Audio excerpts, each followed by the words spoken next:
From historic Studio D on Delmarva Life, we do something that really isn't done anymore. We have a live studio audience here, and we would love for you to join our studio audience. To join us today on Delmarva Life, you can find out how to become a member of our studio audience by visiting delmarvalife.com. All you have to do is find the show tab, click on that, or you can just call the number that's on your screen right there, 443-880-9116. Get this, more than 2.25 billion cups of coffee are consumed around the world daily. In fact, coffee is the second largest commodity after oil. But one local coffee shop claims when you buy a cup of coffee, you also get a cup of conscience. I recently visited Common Grounds in Salisbury to find out what it sets it apart and what it takes to be a barista. Coffee is serious business.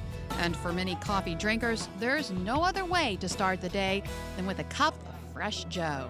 But the kinds of coffee and the combinations of ways to prepare Java can be mind-boggling. So before Common Grounds owner Tri Townsend could open his Salisbury shop, he had to do a lot of homework. I did a lot of reading, a lot of research, working with consultants and visiting different places and studying everywhere I went. If there was a coffee shop, I went in there, took notes and took pictures and took copies of the menus. And that homework has paid off. Common Grounds is in its third year on Delmarva.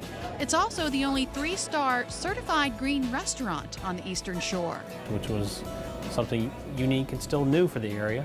That means 100% of the drink and food containers is compostable. Townsend also likes to educate his customers to make sure they get the perfect beverage. We get a lot of people, it's my first time, I've never done this, I'm not sure, and we'll walk it through them. That's the great place. We'll educate the customers, because an educated consumer is the best to have, because then they'll know what they want the next time and they'll be familiar with it and they won't be disappointed. Common Grounds even offers a barista training course, something I couldn't pass up. You're going to learn everything there is to do in a short period of time here. Is there a test? It's a hands-on test. Okay, good. So. We began with a quick PowerPoint presentation to familiarize me with what I'll learn to make and the equipment I'll be using. The other tool we're going to be using is called a portafilter, which holds the espresso grinds. All right, do you have any questions before we go to the bar? Nope, I'm good. Let's go. All right. Once behind the bar, I learned how to create an espresso shot. This is the espresso machine that we use.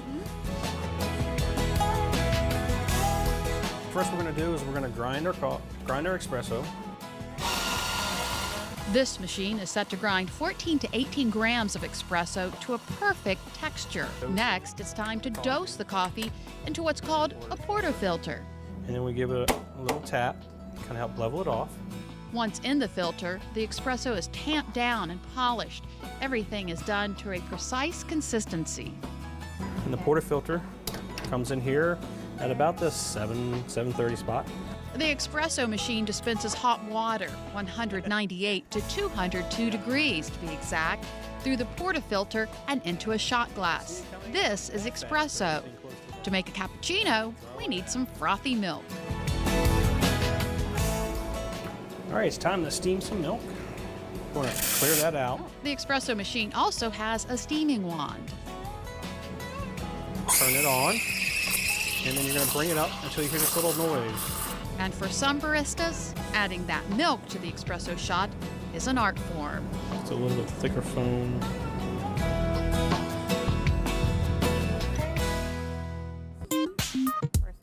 Now, it's my turn. Oh.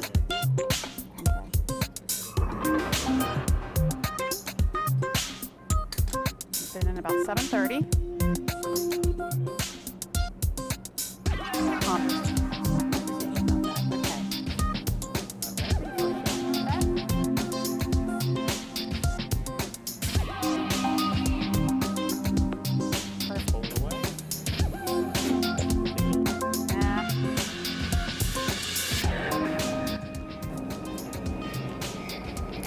Well, it may not look good, but it sure does taste good.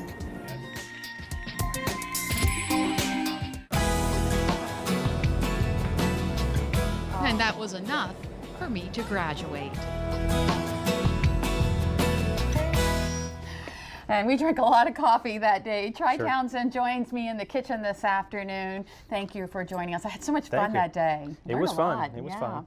Now, you are a fair trade coffee house. Tell us what fair trade means. Fair trade means that we're actually taking care of the farmers. The farmers are getting majority of the money, and in the fair trade process, they're getting a lot more support and better service. And in return, we get a better quality product. Yeah, by cutting out the middleman. Yes, we're cutting Several out middlemen. Several middlemen. It goes from the small farmer to the co-op, to Equal Exchange, our roaster, to us, to you. And it cuts out about 3 to 4 different people in the middle that usually pocket the extra money that should be going to the farmer. All right, and it's not just coffee that is fair trade. You have other Correct. products? There's bananas that everybody sees out there in the market, but there's also chocolate, which is near and dear to a lot of our customers as well. And chocolate and coffee go together really well.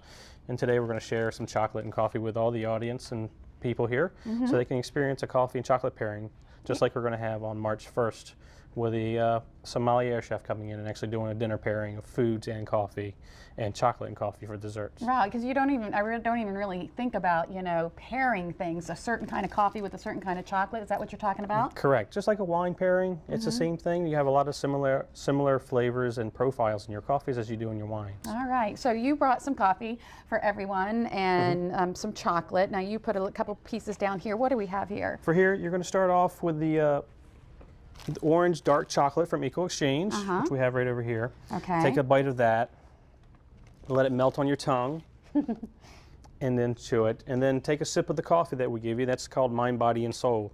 Together, you'll see a different change in the taste of the coffee and a change of the taste of the chocolate.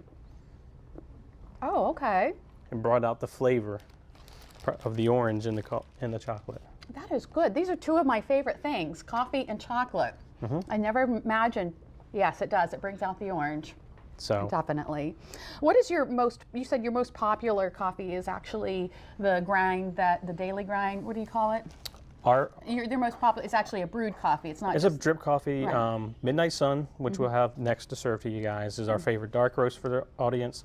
And also the Smooth Jazz House Blend that we created ourselves. Okay. It took a lot of taste testing and a lot of coffee drinking to get that great blend of single state origin beans that we carry to create that smooth jazz. All right, and this is another separate piece And this is another one for you. This is called the Caramel Sea Salt Crunch. And you're going to try that with a French roasted Midnight Sun blend. I started chewing too early. Very good.